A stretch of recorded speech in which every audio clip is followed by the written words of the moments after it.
Hey everybody, what's going on? Alan here, and thank you for tuning into the channel. This one is going to be an especially fun video for me. Thanks to the good people out at Wolff Engineering, I've got a brand new steering column bearing that is apparently pretty scarce so far, so let's hope get the word out there for this awesome little fix. Now if you follow along on my other social media stuff, Instagram and Facebook and TikTok, you'll seen that I installed like a cheap $5 bearing in the Suburban over there, and that worked okay. It was a hack job. I had to grind on the shaft to make it fit, and I didn't really create a way to make it stay up there. I just depended on the wedge fit, right? But it is a bearing and it is in place and it is working for now. However, some of you viewers out there, or one viewer out there, saw the video and recommended Wolff Engineering. That's when I took a look at see what they had, and it looked like a pretty good product, so I got one. So in the kit you get the awesome bearing, you get the case that goes over the outside, some emery cloth, sandpaper, and 2 Allen keys or Allen tools, because you got small ones here and large ones there. And you also are going to want to pick up, they suggest the purple Loctite. I think it's 222 or something like that. We'll double check. So I'll be honest, they did send this out to me for free, just to advertise it, install it, show it off to you guys. And I told them, well, no, I didn't tell them actually, which I need to start doing more often. There are some people that get a little butthurt. But luckily for them, their product is really good, and I am really super impressed. And it's just amazing how buttery this bearing feels. If I could express how much butter is on my bread right now, it's insane. This thing feels amazing. This is stainless, I believe, and in this outer piece it's metal as well, but then there's like a bearing that's sandwiched in between this piece and this piece in here. And then this will slide in the shaft, and then this collar slides over that, locking that in. And then we'll go through the instructions more thoroughly. These instructions they sent out are actually for a manual steering column, I guess. I don't know, I guess that's just the pictures, but I believe the part is still the same. You just have different directions on, pointing stuff out. So they sent me a digital copy of the instructions for the automatic. I'll go over those with you guys too. Alright, so the instructions are essentially the same for automatic versus manual. The difference is on a manual shaft you're going to have like a fully enclosed column outer sleeve, right? And on the automatic you'll have this window in the side of the sleeve for the gear shifter knob that's coming out. The other difference is on a manual, mine is like this, but here's the difference. You might be putting the set screws onto flat parts of the shaft, whereas in this picture it shows the shaft is splined. Mine's not splined. It's got this type of setup, but it is rounded by the time it gets up into the column, like it shows here. Or by the time it gets to the bearing, it's round. So there's a slight difference in wording, really, as far as tightening those set screws onto a flat spot or a rounded spot, but that is really it. And then there's supplemental instructions. If you have a sensor at the bottom of your shaft, it says it does recommend that you remove the shaft, but if you're careful and you don't spin your shaft around a whole bunch, it is possible to do it from the bottom without removing it. I will be using the automatic instructions. I have this type of cutout here. Even though it's not splined, the set screws will be landing on a round portion of the shaft. Another note about the instructions is that they're not just telling you how to remove a bearing and put in a bearing and that's it. There's a couple extra steps in both sets about preparation, cleaning, inspecting, even throwing a little spritz of some spray paint on exposed metal areas because they care not just about selling you their product, right, but about the longevity of the vehicle. They don't want it looking like trash, months down the road or after the first rain or whatever. They want to make sure the part goes on smoothly.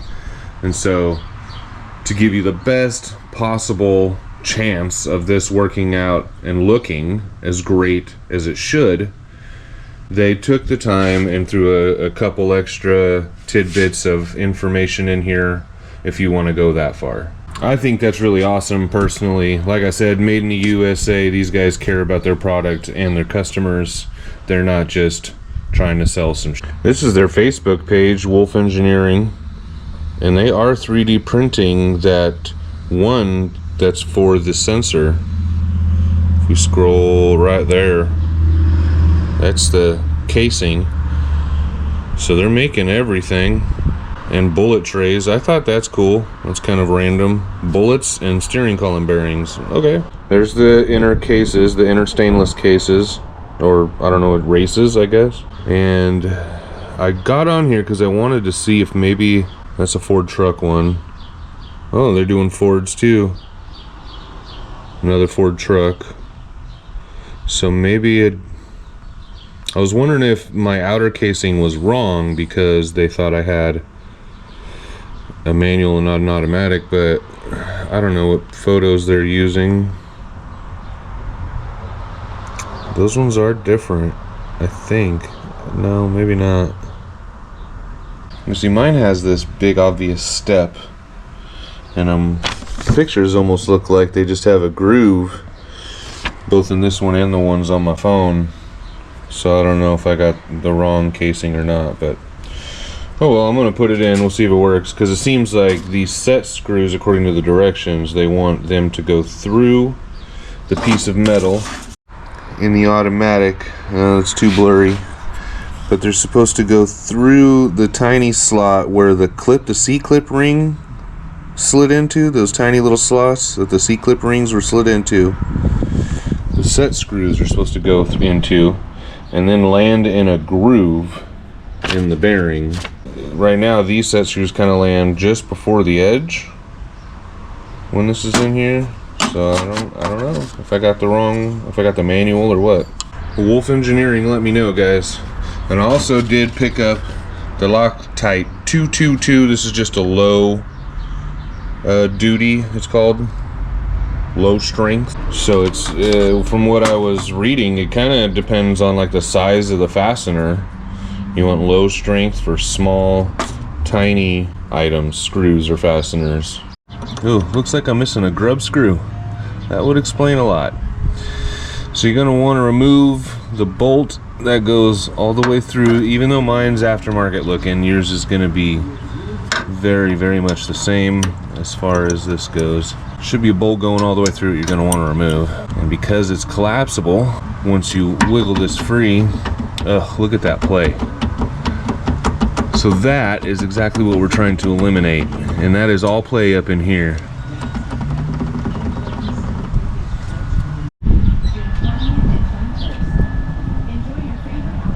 Oh. There's a business that always has on screens and in conversations, even though you know your business delivers more. You've got the quality, they've got the awareness. Well, I'm in Stevens owner of Steve attract the number of new customers. That's what we said.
Whew.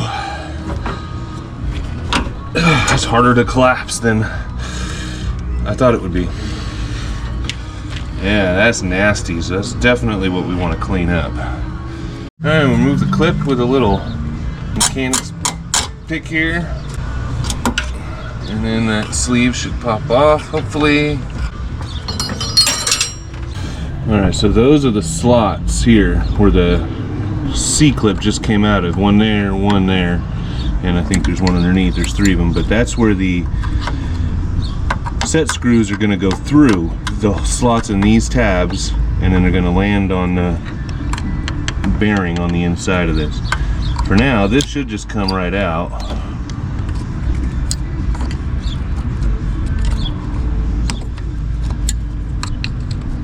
And then this is that selector shaft for being an automatic. And that's why the column here has this big opening, and it's different from a manual.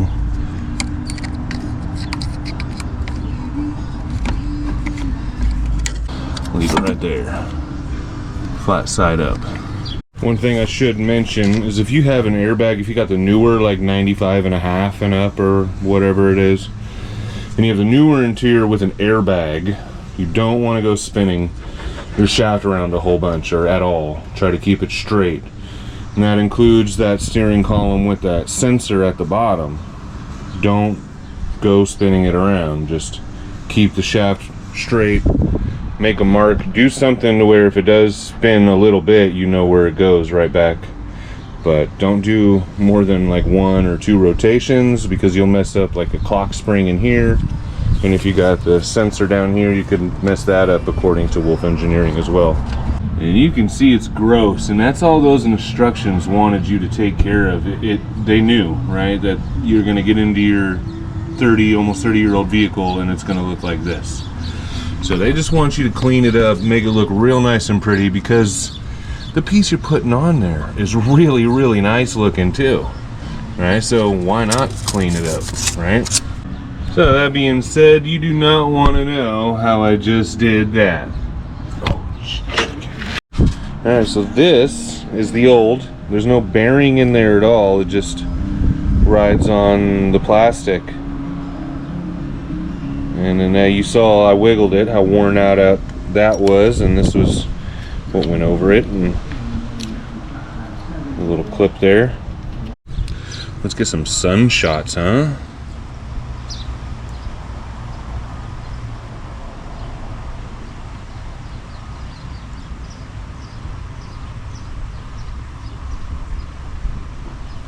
Wolff Engineering. This thing is amazing, and these might be 3D printed after all. So those kind of look like mill marks to me, but maybe they did mill it out after they 3D printed it to clean it up down to, you know, specifications. That would actually make sense. All right.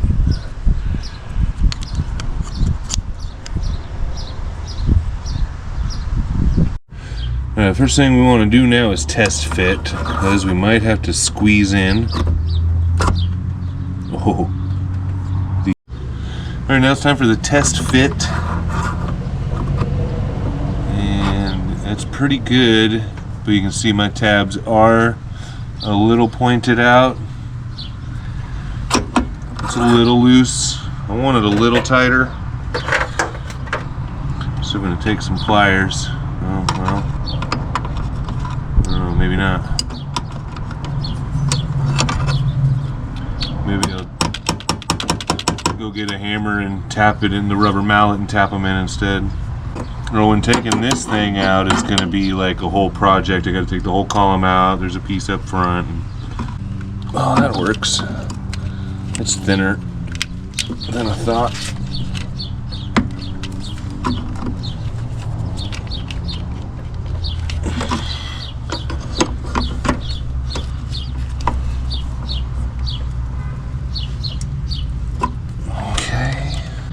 Now let's try again. And I went too far.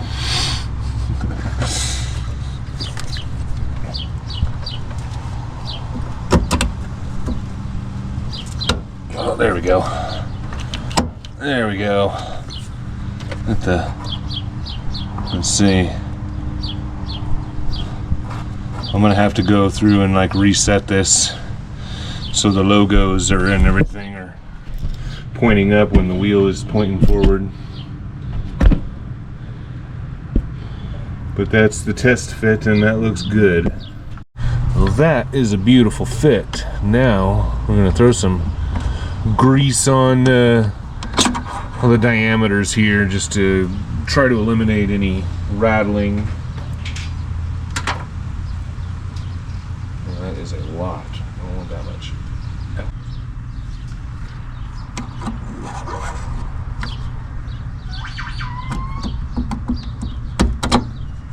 Oh, that's nice. We don't tighten that down yet, and I'm gonna put just a tiny bit of this on the outside and on the inside of the collar.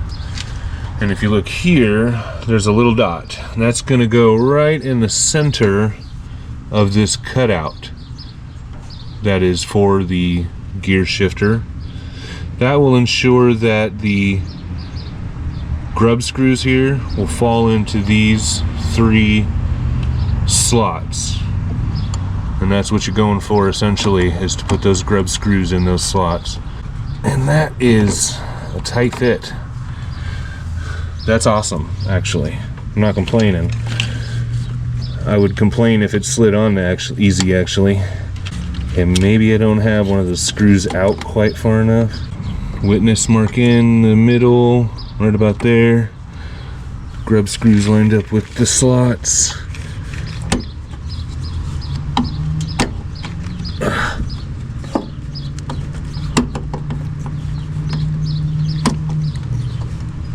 So it is a tight fit, and I did warn that you might need to massage this outer tubing with some pliers, like I tried to do, but I guess not enough. Oh wait, I think we're getting it. Okay, so I gave it a little twist to the right of here, and it went on. So alignment, there must have been something it needed to fall into that cutout. And I think, actually, we could just bottom this out, which it just did. Oh my gosh, this thing is so amazing. And that's what those grub screws are for, but oh, this is gonna be so nice, fellas. I'll have to set it up though so that it's in the window. Oh, you guys at Wolff didn't think that through. You're covering up your own logo. It's all right, I got you. I'll set it up in the window.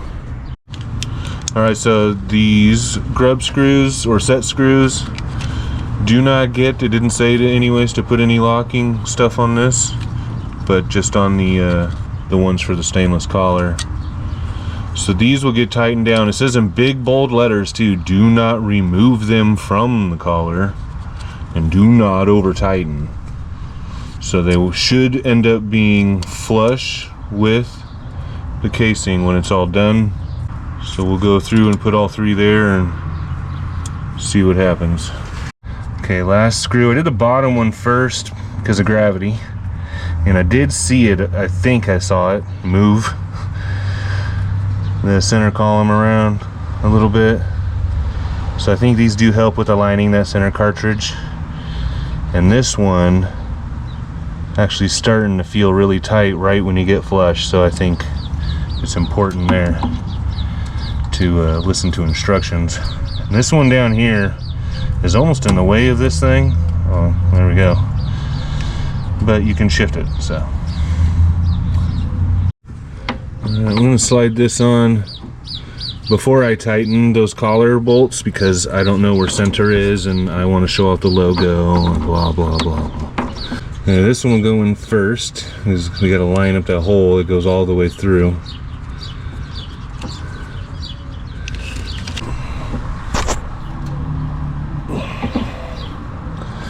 Now I got to find a fresh grub screw.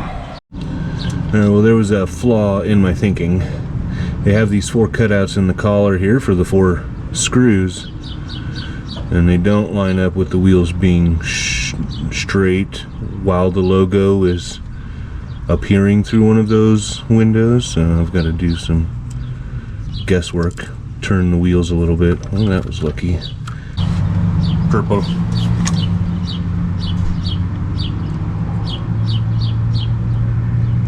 Uh-oh, don't slip, don't slip, don't slip.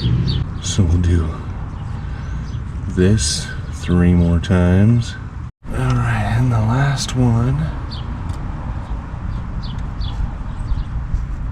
Oh, I made that look really easy. It actually, I got lucky. It's crazy.